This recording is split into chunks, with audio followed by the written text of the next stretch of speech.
In the beginning, there was nothing. Then someone invented 1, and then someone else invented 0, and everyone said, wow, this is useless. Then about 20,000 years later, electricity shows up. Electricity likes on and off. On is 1, off is 0. Suddenly, we're programming stuff. They say, what if we combine 1 and 0? So they do. 1 0 1 0 1 0 1 0. Nobody knows what it means, but it feels important. 1936 rolls around. This guy defines what computable even means. He goes on to crack the Nazi Enigma machine to save the war for Britain, but he's way too gay, so they throw him in prison. The war is over, and people realize computing machines are pretty useful. They use vacuum tubes and punch cards to represent 1s and 0s. They call each number a bit, or a binary number. It's how computers think. They don't understand words, they understand voltage. And then someone had the idea, what if we take 8 bits to represent a regular number? Everyone agrees. And now we can count to 255. Then this guy says, dudes, let's call this 8-pack of bits a byte with a Y to make it sound futuristic and cool. And now people start arranging 1s and 0s all day to make machines do math, and they realize this sucks. So this woman shows up and says, absolutely not, and invents assembly language. Instead of writing 10110000, you write MOV. It still sucks, but now it sucks less. Then another woman shows up and completely changes everything. Grace says, what if computers could understand something like English? Everyone laughs. They tell her to go make a sandwich, so she does, and calls it a compiler. A compiler is like a translator. You give it readable code, it thinks really hard, then gives you a new file. That file is machine code, a bunch of 1s and 0s again. The computer loves it, you never look at it again. This leads to the first high-level programming languages. A Fortran for scientists, a COBOL for businesses and government. Somehow, half of global finance still runs on COBOL. No one knows how, no one touches it. Meanwhile, this weird guy creates this weird language called Lisp. Everything is a list. Code is data, data is code. It doesn't even need a compiler. Instead, it uses an interpreter that runs code line by line on the fly until the code stops working. Wild stuff, and it also unlocks a new superpower called garbage collection, where the programmer no longer even needs to think about memory. After everyone does LSD in the late 60s, things start to get weird in the early 70s. Dijkstra says go-to statements are trash, and everybody agrees that we need readable, maintainable code. Dennis invents C. C is fast, C is powerful, C lets you shoot yourself in the foot with military precision. But C lets you talk directly to memory, which means power. Dennis has a buddy named Ken. Together, they use C to make Unix. It's an operating system. It's not the first one, but it's the only one that still matters. Instead of one giant machine, we get small programs. They each do one thing well and pipe data to each other, like CD to change directories and LS to list out its contents. The idea infects everything, and now the command line becomes religion among programmers. Everything was perfect, then this guy comes along and says what if C, but with more abstraction. So he adds a plus to it, and then another plus. And now all of a sudden, we have objects, classes, inheritance, and arguments that never end. Programmers love complexity, so C++ takes over the world. Games, browsers, databases, engines are all built with C++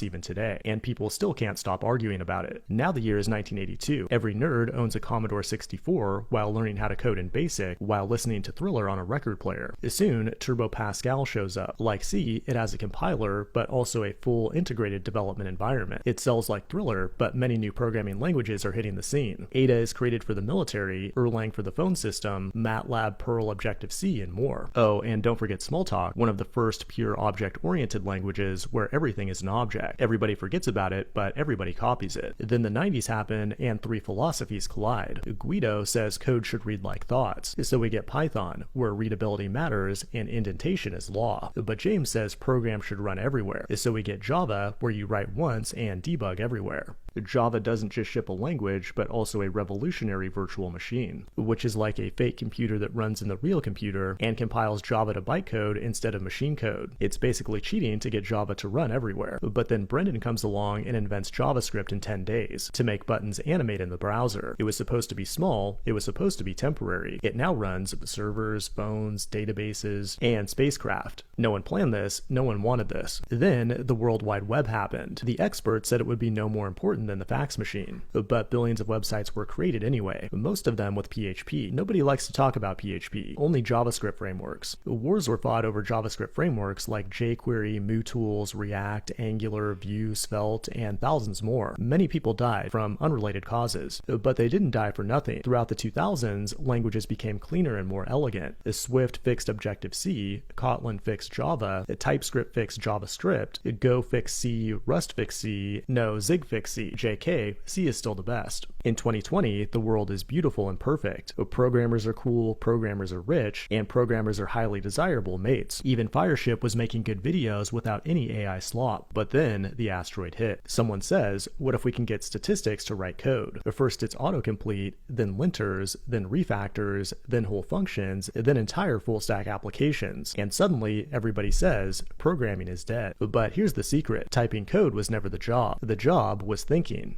with your brain. Programming isn't dead, it just keeps changing the keyboard, and it always will. And one tool that's changed the way I use the keyboard comes from JetBrains, the sponsor of today's video. Their AI coding agent, Junie, is built directly into the JetBrains IDE, which lets it understand the structure and history of your entire codebase. I've been using Junie on my own side project to build a custom voice recorder, and although it may be a little bit slower than some other code gen tools, it's much better at context and accuracy, especially when working with this complex waveform data. I also appreciate the built-in AI chat, where you can ask deeper questions about the code it's writing and the logic behind it. Junie just added support for Grok, Gemini, and all the other major coding models, and you can try it out today for free using the link below. Thanks for watching, and I will see you in the next one.